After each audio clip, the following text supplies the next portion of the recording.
My name is Amy. My student number is 1. The title is Living Beyond Limits. I'm a freshman at NCUE. The name of the speaker is Amy Purday. If your life were a book and you were the author, how would you want your story to go? That's the question that changed my life forever. Growing up in the hot Las Vegas desert, all I wanted was to be free. I would daydream about traveling the world, living in a place where it snowed, and I would picture all of the stories that I would go on to tell. At the age of 19, the day after I graduated high school, I moved to a place where it snowed, and I became a massage therapist. With this job, all I needed were my hands and my massage table by my side, and I could go anywhere. For the first time in my life, I felt free, independent, and completely in control of my life. That is until my life took a detour. I went home from work early one day with what I thought was the flu. And less than 24 hours later, I was in the hospital on life support with less than a 2% chance of living. It wasn't until days later, as I lay in a coma, that the doctors diagnosed me with bacterial meningitis, a vaccine-preventable blood infection. Over the course of 2.5 months, I lost my spleen, my kidneys, the hearing in my left ear, and both of my legs below the knee. When my parents wheeled me out of the hospital, I felt like I had been pieced back together like a patchwork doll. I thought the worst was over until weeks later when I saw my new legs for the first time.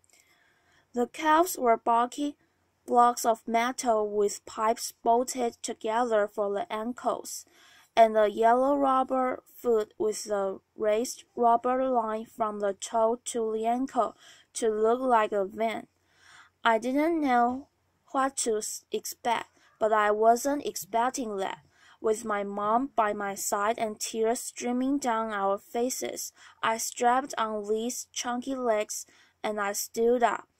They were so painful and so confining that all I could think was how I am ever going to travel the world in these things. How was I ever going to live the life full of adventure and stories, as I always wanted? And how was I going to snowboard again?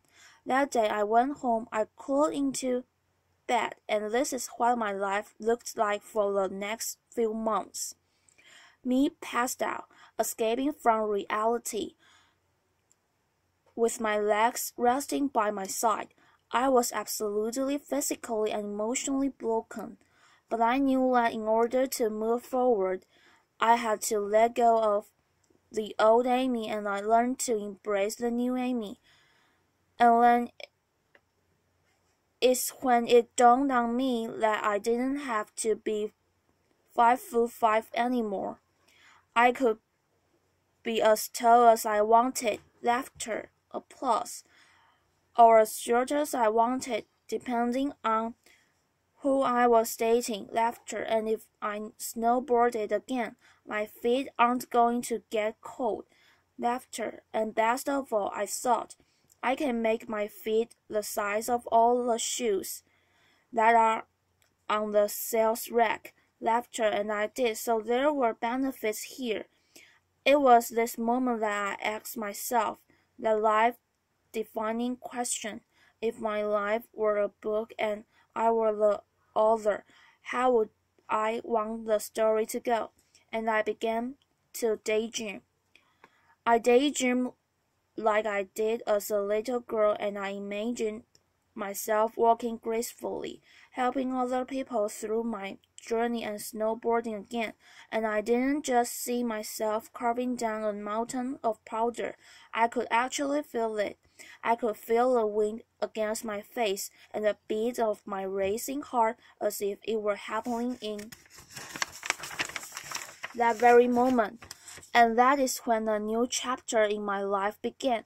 4 months later, I was back up on the snowboard. Although things didn't go quite as expected, my knees and my ankles wouldn't bend, and at one point, I traumatized all the skiers on the chair lift when I fell and my legs still attached my snowboard. Laughter went flying down the mountain, and I was on top of the mountain still. I was so shocked. I was just as shocked as everybody else, and I was no discouraged.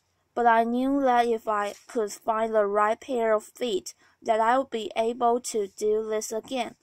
And this is when I learned that our borders and our obstacles can only do two things: stop us in our tracks or two, force us to get creative. I did a year of research, still couldn't figure out what kind of legs to use, couldn't find any resources that could help me, so I decided to make a pair myself. My leg maker and I put random parts together, and we made a pair of feet that I could snowboarding. As you can see, rusted bolts, rubber, wood, and neon pink duct tape. And yes, I can change my toenail polish. It was these legs and the best 21st birthday gift I could ever receive. A new kidney from my dad that allowed me to follow my dreams again. I started snowboarding. Then I went back to work. Then I went back to school. Then in 2005, I co-founded a non-profit organization for youth and young adults with physical disabilities so they could get involved with action sports. From there, I had the opportunity to go to South Africa, where I helped to put shoes on thousands of children's feet so they could attend school. And just this past February, I won 2 back-to-back World Cup gold medals, which made me the highest-ranked adaptive female snowboarder in the world. 11 years ago, when I lost my legs, I had no idea what to expect. But if you ask me today, if I would ever want to change my situation, I would have to say no, because my legs haven't disabled me. If anything, they've enabled me. They've forced me to rely on my imagination and to believe in the possibilities. And that's why I believe that our imaginations can be used as tools for breaking through borders, because in our minds, we can do anything and we can be anything. It's believing in those dreams and facing our fears head-on that allows us to live our lives beyond our limits. And although today is about innovation without borders, I have to say that in my life, innovation has only been possible because of my borders. I've learned that borders are where the actual ends, but also where the imagination and the story begins. So the thought that I would like to challenge you with today is that maybe instead of looking at our challenges and our limitations as something negative or bad, we can begin to look at them as blessings, magnificent gifts that can be used to ignite our imaginations and helps us go further than we ever knew we could go. It's not about breaking down borders, it's about pushing off of them and seeing what amazing places they might bring us. Thank you.